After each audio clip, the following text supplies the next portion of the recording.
সুপ্রিয় দর্শক আসসালামু আলাইকুম। আজকের রেসিপিতে স্বাগতম জানাচ্ছি। আজকে মজাদার একটি নাস্তার রেসিপি নিয়ে চলে আসলাম। প্রথমে সিদ্ধ আলুটাকে গ্রেট করে নিয়েছি, পেঁয়াজ কুচি, কাঁচামরিচ কুচি আর ধনেপাতা কুচি দিয়েছি পরিমাণ মতো, আর দিয়ে দিলাম চাট মশলা, তারপরে পরিমাণ মতো লবণ দিলাম। 2টি পাউরুটি নিয়েছি আর কর্নফ্লাওয়ার এখানে দিতে পারেন।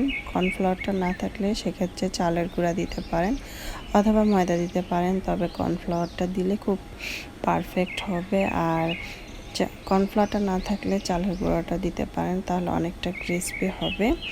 হালকা একটু তেল অথবা পানি দিয়ে রুটিটাকে নরম করে সুন্দরভাবে এখন মেখে নিব।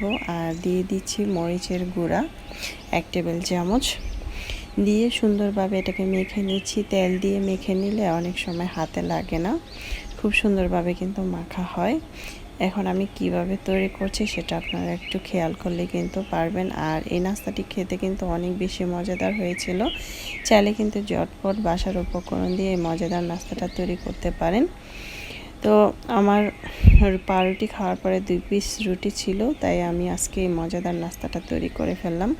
খেতে অনেক বেশি মজাদার হয়েছিল, চাইলে কিন্তু ঝটপট তৈরি করতে পারেন। আর নাস্তাটি যদি আমার আজকে ভালো লাগে আপনাদের সবার, তাহলে কিন্তু অবশ্যই আমার চ্যানেলটা সাবস্ক্রাইব করে লাইক দিয়ে পাশে থাকবেন।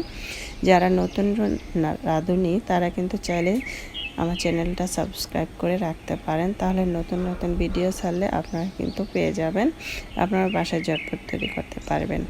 আমি কিভাবে এটা কেটেছি এটা আপনারা খেয়াল করলেই কিন্তু পারবেন। এখন চুলায় পর্যাপ্ত পরিমাণ তেল দিয়ে তেলটা হালকা গরম আসার পরে আমি এক এক করে ছেড়ে দিচ্ছি, দেখতে পাচ্ছেন। আর ধৈর্য ধরে চুলার পাশে দাঁড়িয়ে এটাকে ভাজতে হবে। অনেক সময় ভিতরে কাঁচা থাকে, উপরে পুড়ে যায়, খেতে ভালো লাগবে না। তাই ধৈর্য ধরে চুলার পাশে দাঁড়িয়ে চুলার আঁচ কমিয়ে দিয়ে সুন্দরভাবে এটাকে ক্রিস্পি করে ভাজতে হবে। এরকম লাল করে, দেখতে পাচ্ছেন কতটা সুন্দরভাবে কালার হয়েছে, আর ভাজাটাও খুব সুন্দর হয়েছে। এ পর্যায়ে আমি তেলটাকে ঝরিয়ে আমি এক এক করে সবগুলো উঠিয়ে নিচ্ছি, দেখতে পাচ্ছেন।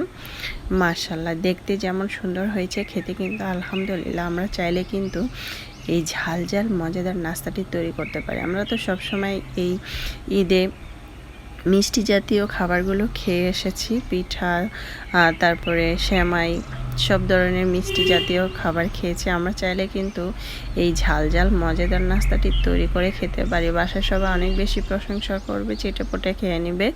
সস দিয়ে কিন্তু চাইলে পরিবেশন করতে পারেন। অসম্ভব এই মজাদার নাস্তাটি যদি আমার ভালো লাগে, তাহলে আমার চ্যানেলটা সাবস্ক্রাইব করে লাইক দিয়ে পাশে থাকবেন। দর্শক চাইলে এটা ট্রাই করতে পারেন। আল্লাহ হাফেজ, এনজয়।